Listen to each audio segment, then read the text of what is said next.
Hi అండి, ఎలా ఉన్నారు అందరూ? నేను ఇప్పుడు క్యాన్సర్ అవేర్నెస్ గురించి చెప్పబోతున్నాను. భయపెట్టడానికి మాత్రం కాదు. ఇది మా ఇంట్లోనే జరిగింది. మేమే చాలా రోజుల నుంచి అది నెగ్లెక్ట్ చేసామనిపించింది. సో మీకు కూడా ఒక చిన్న అవేర్నెస్ కల్పిద్దామని మాత్రం తప్ప ఇంకేమీ లేదు. మీకు ఎప్పటి నుంచో ఏదైనా పుండు తగ్గకపోవటం, దాని నుంచి పస్ రావటం, లేదంటే బ్లడ్ రావటం ఉంటే, అంటే 1 month కన్నా ఎక్కువ ఉంటే వెంటనే డాక్టర్ని కన్సల్ట్ అవ్వండి. అసలు నెగ్లెక్ట్ చేయకండి. ఇంకొకటి, పుట్టుమచ్చలు పెరుగుతున్నా, మాటికి జ్వరం వచ్చి తగ్గుతున్నా, వెయిట్ లాస్ ఉన్నా సరే చూపించుకోండి.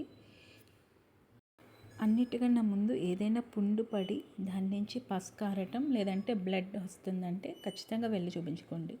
జ్వరం అనేది చాలామందికి వచ్చి తగ్గుద్ది. అది వైరల్ ఫీవర్ అయినా అవ్వచ్చు. కానీ నేను చెప్పిన పాయింట్ అయితే గుర్తుంచుకోండి.